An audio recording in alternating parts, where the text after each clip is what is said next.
유평교회 청년 여러분 안녕하세요. 이렇게 온라인으로 여러분과 말씀과 분반을 나누게 된 것도 약 3개월이라는 시간이 흘렀습니다. 굉장히 긴 시간 동안 우리가 하나님이 허락하신 좋은 도구들 또 이러한 기술들을 통해서 말씀과 분반을 나눌 수 있게 하셨는데 그 은혜에 참으로 감사를 드립니다. 하지만 직접 우리가 만나서 얼굴을 보고 또 서로의 삶을 점검하고 세워주는 그러한 좋은 긍정적인 효과들을 우리가 온라인으로 바꾸면서 많이 누리지 못하고 있는 것 같아요. 교회의 많은 모임들이 온라인으로 바뀌면서 그런 문제들도 생기고 또 여러분 학교나 직장 생활도 온라인으로 하거나 재택으로 하거나 하면서 개인적으로 혼자 집에서 보내는 시간이 많이 길어졌을 겁니다. 이럴 때일수록 우리에게 되게 중요한 것이 무엇이냐 하면 우리 신앙을, 각자의 신앙을 세우는 것, 신앙 홀로서기를 하는 것이 굉장히 중요해졌습니다. 그래서 청년회에서는 6월 한 달 동안 자기 신앙을 홀로 세우기 위해 필요한 여러 가지 일들, 예를 들면 큐티나 말씀을 듣는 것이나 그러한 것들에 대해서 특강을 통해 함께 나누기를 원합니다. 오늘은 그 첫 번째 시간으로 큐티 잘 하는 법에 대해서 함께 나눠보도록 하겠습니다.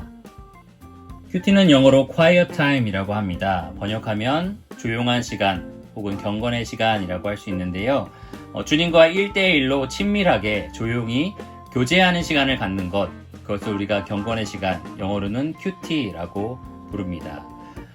많은 사람들이 큐티할 때 사용하는 도구는 첫 번째로 성경책이 있고요.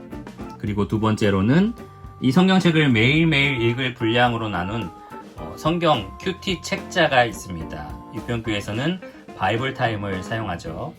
그리고 세 번째로는 묵상집이라는 것이 있습니다.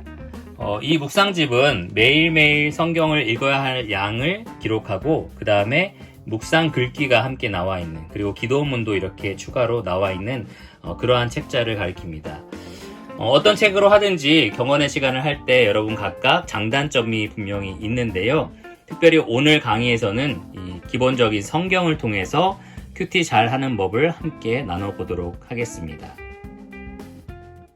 첫 번째로 여러분, 경건의 시간에 있어서 가장 중요한 게 무엇일까요? 이 성경을 하루에 얼마나 많이 읽느냐, 혹은 얼마나 오래 앉아서 읽느냐, 그것일까요? 그것이 아닙니다. 우리는 매일매일 경건의 시간을 할 건데요. 거기에 있어서 제일 중요한 점은 이 말씀을 얼마나 큰 기대감을 가지고 읽느냐입니다. 얼마나 큰 기대감을 가지고 주님을 만나는 그 자리에 나아갈 것이냐, 그것이 정말 중요합니다. 그러한 기대감을 갖게 하고 이 성경을 사모하는 마음을 갖게 하는 것, 그것은 바로 기도인데요.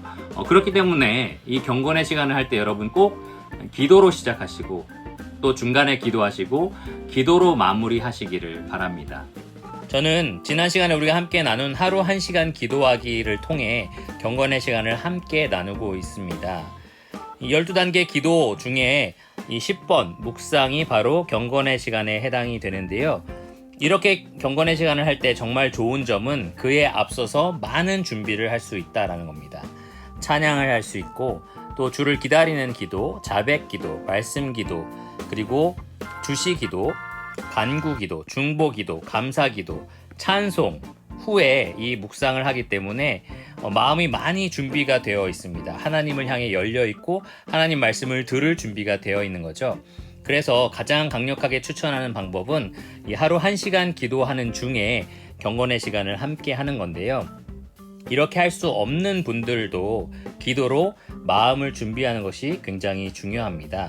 하나님 말씀을 통해서 내 눈을 열어 주의 놀라운 진리를 발견하게 해주소서, 시편 기자와 같이 고백을 하고 혹은 좋은 찬양을 통해서 이 마음을 준비시켜주는 과정이 필요합니다. 그렇게 하고 나서 드리는 큐티는 정말로 그 전과는 다를 것입니다. 두 번째로 중요한 것은 매일 경건의 시간에 자신이 읽을 성경의 분량을 적절하게 조절하라라는 겁니다. 보통 어떤 분들은 성경 1독, 2독이라는 성경 읽기 계획에 따라서 경건의 시간에 얼만큼 읽을지를 결정하는 분들도 있을 텐데요. 자칫 잘못하면 많이 밀려서 어떤 날은 읽어야 할 양이 너무나 많아지게 됩니다. 그러면 아침에 주님과 교제를 나누는 그러한 느낌으로 하기보다 밀린 숙제를 하듯이 헐레벌떡 이렇게 성경을 읽게 되는 경우가 있어요. 그렇게 하지 마시고 그것은 다른 시간을 따로 두어서 따라가더라도 매일 경건의 시간에서는 정말 내가 소화할 수 있을 만큼 적절한 분량만 읽는 것이 굉장히 중요합니다. 세 번째로 경건의 시간에 있어서 도움이 되는 방법은 바로 본문 말씀을 정독하는 것입니다. 우리가 하나님 말씀을 매일 대할 때 대충 읽게 되는 경우가 참 많은데요. 그것을 방지하기 위해서 여러 가지 좋은 방법들이 있습니다. 첫 번째로는 이렇게 본문을 칠해가면서 줄을 쳐가면서 정독하여 읽는 방법이 있고요. 혹은 그냥 펜으로 가리키면서 그렇게 정독하는 방법이 있고, 또 하나는 소리 내어서 읽는 겁니다. 오순절 날이 이름에 그들이 다 같이 한 곳에 모였더니, 이런 식으로 소리를 내서 읽으면 훨씬 더 집중해서 읽을 수 있습니다. 그런데 본문 내용 중에는 암기하듯이 꼼꼼하게 읽지 않아도 되는 경우가 종종 있습니다. 예를 들면 9절과 10절을 보시면 우리는 바데인과 메데인과 엘람인과 또 메소보다미아, 유대와 갑바도기아, 본도와 아시아, 이런 여러 지역들이 갑자기 쭈루룩 나오죠. 그러면 우리가 성경 연구를 할 때 각각의 지역을 꼼꼼히 살펴볼 필요가 있지만 이 경건의 시간을 위해서는 그렇게 할 필요가 없다라는 거죠. 물론 시간이 있다면 그렇게 할 수도 있겠지만 보통은 경건의 시간이라는 목적을 위해서 이러한 지역명이 있구나, 이런 여러 지역에서 온 사람들이 있었구나 라는 수준으로 읽고 넘어가면 됩니다. 율법이라든지 또 열왕기상, 역대상, 열왕기하, 역대하에 나오는 여러 왕들에 대한 얘기라든지 같은 표현들이 계속 반복되는 그러한 본문들이 있습니다. 그러한 경우는 우리가 너무 꼼꼼히 다 읽으려고 고생하기보다 전체적으로 이런 내용이 계속해서 반복되고 있구나, 그러한 수준으로 이해하고 넘어가도 충분합니다. 큐티를 잘 하는 법, 지금까지 배운 것을 좀 정리해 보겠습니다. 첫 번째로는 기도로 마음을 준비하는 것이었습니다. 기대감을 가지고 본문을 대하기에 앞서서 내 마음을 끌어올려서 주님 말씀을 읽고 싶게끔 그렇게 마음을 준비하는 과정이 필요하다라고 했고요. 두 번째로는 매일매일 경건의 시간에 읽을 분량을 적절하게 조절하는 것입니다. 너무 많이도 그렇고 또 너무 조금 읽는 것도 부족합니다. 그러니까 적절한 양을 자기에게 맞게 잘 조절하는 것이 중요합니다. 그리고 세 번째는 성경 본문을 정독하는 것. 대충 읽고 넘어가기가 참 쉬운데 그러지 말고 진지하게 하나님 말씀을 꼼꼼하게 읽는 습관을 들이는 것이 중요합니다. 네 번째, 큐티 잘하는 법.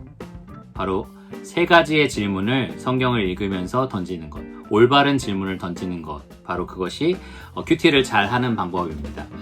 세 가지 질문이라고 말씀드렸잖아요. 그 중에 첫 번째는 오늘 본문에서 가장 내 마음에 와 닿은 그러한 중요한 부분은 무엇인가? 라는 질문입니다. 이 질문을 좀 오해하지 말아야 될 건데요. 뭐냐 하면 이 본문의 의미랑 전혀 상관없이 내가 감정적으로, 주관적으로 이거 너무 와닿아, 이렇게 찾아내라는 말이 아닙니다. 본문의 원래 의미에 합당한 그러한 해석을 해야겠죠. 그러면서 그 중에 가장 내 마음에 와 닿은 그러한 중요한 부분을 찾는 것, 그것이 첫 번째 질문이고요. 두 번째 질문은 이 본문에서 잘 이해가 되지 않는 부분들, 그래서 생기는 질문들을 적어보는 것입니다. 그렇게 할 때 나중에 성경 연구, 성경 공부를 할 때 우리가 풀 숙제들을 만들어낼 수 있고, 또 하루를 살아가면서 그러한 질문들을 누군가와 나눌 수도 있겠죠. 그래서 그 두 번째 질문, 이 본문에서, 내가 오늘 읽은 본문에서 잘 이해가 되지 않은 부분은 무엇인가? 그리고 마지막 세 번째는 오늘 내 삶에 적용할 부분은 무엇인가? 라는 질문입니다. 어떤 본문의 경우는 적용거리를 쉽게 찾기가 어려워요. 예를 들어서 율법이라든지 여러 왕 이름이나 무슨 재물 목록이 나온다든지 사람 숫자를 센다든지 이러한 부분은 사실 오늘 내가 어떻게 이걸 적용하지? 라는 질문이 생길 겁니다. 그럴 때에는 이 본문 전체적인 내용들을 보면서 일반적인 질문을 먼저 던져보세요. 오늘 본문을 통해서 나는 하나님에 대해 무엇을 배우는가? 하나님의 성품, 하나님의 속성 중에 무엇을 배우는가? 혹은 하나님이 자기 백성에게 명령하시거나 약속하신 것, 또 하나님이 어떤 은혜를 베풀어 주셨는지, 혹은 예수님에 대해서 내가 무엇을 배울 수 있는지 그러한 질문들을 던져보시기 바랍니다. 사람을 숫자를 센다든지 율법을 본다든지 여러 이름들이 나온다든지 그런 걸 볼 때에 하나님이 이토록 섬세하시구나, 하나님이 이렇게 약속에 철저하셨구나, 하나님이 이렇게 구체적인 명령들을 백성에게 요구하셨구나, 이러한 면들을 우리가 발견할 수 있겠죠. 그러니까 그렇게 하면서 오늘 본문을 통해 내 삶에 적용할 부분을 찾는 것이 바로 세 번째 던질 질문입니다. 다시 정리하면 큐티를 잘하는 법 네 번째 방법, 본문을 읽으면서 올바른 질문을 던진다. 세 가지 질문이 있었는데요. 첫 번째, 이것 중에, 이 본문 중에 나에게 가장 와닿은 중요한 부분은 무엇인가? 두 번째, 이해가 잘 되지 않는 그러한 부분은 무엇인가? 세 번째, 내 삶에 적용할 부분은 무엇인가? 이런 올바른 질문을 큐티를 하면서 계속해서 던져보시기를 바랍니다. 큐티를 잘하는 법 다섯 번째는 기억하는 것입니다. 그날 읽은 말씀을 기억하는 건데요. 앞서 살펴본 세 가지 질문, 가장 중요한 부분, 또 어려운 부분, 그리고 삶에 적용할 부분들을 각각 적어보는 거죠. 예를 들면 지금 저는 시편 111편을 읽고 9절 말씀을 가장 중요하고 마음에 와닿는 말씀으로 적어 놓았습니다. 두 번째로는 6절에서 기업의 의미가 무엇이었는지 궁금하다라고 적었고요. 세 번째로 오늘 적용할 말씀으로는 여호와를 경외함이 지혜의 근본이고 또 계명을 지키는 자가 또 그러한 훌륭한 지각을 가진 자다라는 말씀을 통해서 오늘 하루 종일 또 하나님을 마음으로 경외하고 또 그분이 하신 말씀에 순종하는 삶을 살자, 그러한 적용점을 찾았습니다. 이렇게 포스트잇에 적어 넣고 제가 가고는 곳마다 갖고 다니면서 오늘 읽은 말씀을 기억할 수 있겠죠. 그렇게 함으로써 경건의 시간을 아침에 일어난 그러한 일시적인 시간이 아니라 하루 종일 기억하고 묵상할 수 있는 시간으로 만들 수 있습니다. 컴퓨터 바탕화면에 이러한 포스트잇 프로그램을 깔아서 기억하는 방법도 좋은 방법 중에 하나입니다. 큐티를 잘하는 법 여섯 번째는 누군가와 나누는 것입니다. 나 혼자 읽는 것보다 그것을 누군가와 나누게 된다면 그들에게 유익을 끼칠 수도 있고요. 또 나도 내가 묵상한 것을 더 오래 깊이 간직할 수 있습니다. 나누는 방법은 다양하죠. 여러분 잘 사용하시는 단톡방을 통해서도 가능하고요. 또 포스트잇에 묵상한 것들을 기록하고 있다가 수시로 보고 그것을 나눌 만한 사람들에게 기회를 봐서 나눌 수가 있을 겁니다. 어떤 묵상을 함께 나눌 짝을 만들어서 통화하면서 그러면서 이 묵상한 것들을 나눌 수 있는 방법도 있겠죠. 그런데 한 가지 방법을 고집하다 보면 좀 매너리즘에 빠질 수는 있습니다. 예를 들어서 단톡방에 3개월, 4개월 계속 큐티를 올리다 보면 오늘 또 올라왔네 하면서 잘 안 읽게 되는 경우도 있다는 거죠. 그러니까 한 가지 방법보다는 여러 방법을 좀 바꿔가면서 나누면 이 큐티를 더 풍성하게 할 수 있을 겁니다. 큐티를 잘하는 법 마지막 7번째 방법은 바로 기록하는 것입니다. 우리는 보통 경건의 시간을 하고 나서 하루 종일 내가 뭘 묵상했는지 하나도 기억하지 못하고 살 때가 많습니다. 그것을 방지하기 위해서 아까 앞서 말씀드린 것처럼 기억하는 여러 가지 방법들을 활용할 수 있습니다. 포스트잇을 써서 늘 그것을 가지고 다닌다든지 아니면 누군가와 나눔으로써 내가 어떤 것을 묵상했는지 다시 한번 기억하고 또 경건의 시간을 빼먹지 않고 아주 꾸준히 할 수 있도록 서로 책임감 있게 할 수 있도록 도와주는 그런 다양한 방법들이 있습니다. 기록하는 것이 도움이 되는 것은 내가 정말 오늘 묵상한 말씀을 적용했는지 그 결과를 기록함으로써 하나님 말씀이 내 삶에 어떻게 열매 맺었는지를 확인할 수 있다라는 겁니다.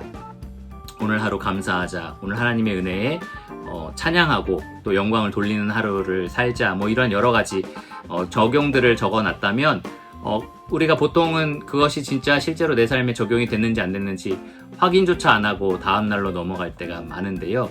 기록을 하면 우리가 정말 그렇게 살았는지, 그렇게 살았을 때 내 삶에 어떠한 일들이 일어났는지 생생하게 살펴볼 수가 있습니다. 오늘 우리는 큐티 잘하는 법에 대해서 배웠습니다. 큐티 노트를 예시로 하나 보여주면서 오늘 배운 내용들을 정리하고 마치도록 하겠습니다. 우리가 7가지 큐티 잘하는 법을 배웠는데요. 첫 번째로는 기도로 준비하는 것이었습니다. 그래서 이 큐티 노트를 보시면 경건의 시간을 위해서 어떤 기도를 했는지, 또 경건의 시간을 위해서 어떤 찬송을 들었는지 옆에 기록할 수도 있고요. 아니면 간단하게 체크할 수 있습니다. 기도를 했다, 또 어떤 찬송을 들었다라고 체크를 하는 거죠. 두 번째로 우리가 배운 것은 본문의 분량을 조절하는 것. 너무 많은 양도 너무 작은 양도 아닌 적절한 양을 읽어야 한다. 특별히 많이 미루어졌을 때, 밀렸을 때도 나중에 따라잡고 그날 읽을 양은 적절한 양으로 유지하는 것이 좋다라고 배웠습니다. 세 번째로는 본문을 정독하는 것. 대충 읽는 것이 아니라 꼼꼼하게 살펴보는 것. 그것을 이 노트에 보시면 본문 정독을 했는지 체크하는 항목이 또 있고요. 네 번째로는 올바른 질문을 던지는 겁니다. 본문을 읽으면서 3가지 질문 기억나시죠? 첫 번째, 오늘 본문에서 가장 마음에 와닿은 중요한 부분은 무엇인가? 어떤 본문 중에 한 구절을 그냥 기록해도 좋습니다. 두 번째 질문, 오늘 본문에서 가장 이해하기 어려운 부분은 무엇인가? 떠오르는 질문은 무엇인가? 이 질문거리를 적어서 누군가 나누거나 아니면 나중에 성경 공부를 위해서 남겨두는 것도 좋습니다. 선생님들에게 물어봐도 좋고요. 마지막 질문 셋, 오늘 본문에서 삶에 적용하기 원하는 부분은 특별히 적용거리를 찾기 어렵다면 하나님 그리고 그리스도의 성품이나 사역, 은혜, 약속, 명령들을 발견하고 거기에서 얻은 일반 원리를 통해 적용점을 찾으면 좋습니다. 구체적으로 적은 것이 나중에 적용을 제대로 했는지 점검할 때 유리하겠죠. 그 다음 우리가 5번째로 배운 것, 기억하라. 하루 종일 기억하라. 포스트잇에 적을 수도 있고요. 아니면 한 구절, 여기 특별히 질문 1에서 우리가 발견한 한 구절을 암송하는 것도 좋습니다. 말씀을 기억하기 위해 내가 무언가를 했다면 체크하는 것도 좋고요. 6번째, 나눔. 누군가와 나누겠다라고 했죠. 누군가와 나눴다면 체크. 또 나눈 대상은 예를 들어서 청년의 분반. 이렇게 적을 수 있겠죠. 이렇게 누군가에게 나눌 때에 우리가 그 경험한 것, 우리가 묵상한 것들이 더 나의 것이 될 수 있고 다른 사람에게 유익을 줄 수 있다라고 배웠습니다. 마지막 7번째, 기록하라. 이렇게 전체적으로 큐티 내용을 기록하는 그것도 참 의미가 있겠지만 마지막 경건의 시간 말씀을 적용한 결과 오늘 내가 어떤 열매를 맺었는가, 혹은 실패했을 때 어떤 죄를 자백할 것인가, 혹은 여기 적혀있지 않지만 감사 제목도 있겠죠. 이 바이블 타임에 보니까 감사 제목을 적게끔 돼 있더라고요. 그런 것을 여기에 적어도 좋을 것 같습니다. 그래서 이 네모칸 안에 경건의 시간을 한 것의 결과물들을 적어 놓는다면 우리가 이 노트를 쭉 살펴보면 매일매일의 삶 가운데 내가 어떻게 하나님 말씀을 묵상했고 또 그것이 삶 가운데 어떻게 열매 맺었는지 우리가 확인할 수 있을 겁니다. 여러분 잘 배우셨나요? 여러분 신앙 홀로서기를 위해서 경건의 시간이 정말로 중요합니다. 꼭 어떤 틀에 박힌 형식대로 할 필요는 없지만 여러분 무슨 일이 있어도 매일매일 주님과의 교제 시간을 충분히 누리셔야 합니다. 정말 중요한 것은 꾸준히 해야 한다라는 건데요. 하루 실패했다고 해서 계속해서 실패를 이어가지 마시고 다음날 또 시작하고 또 실패하면 또 시작하고 반복적으로 연습해서 여러분 경건에 이르는 훈련을 늘 연습하시기를 바랍니다.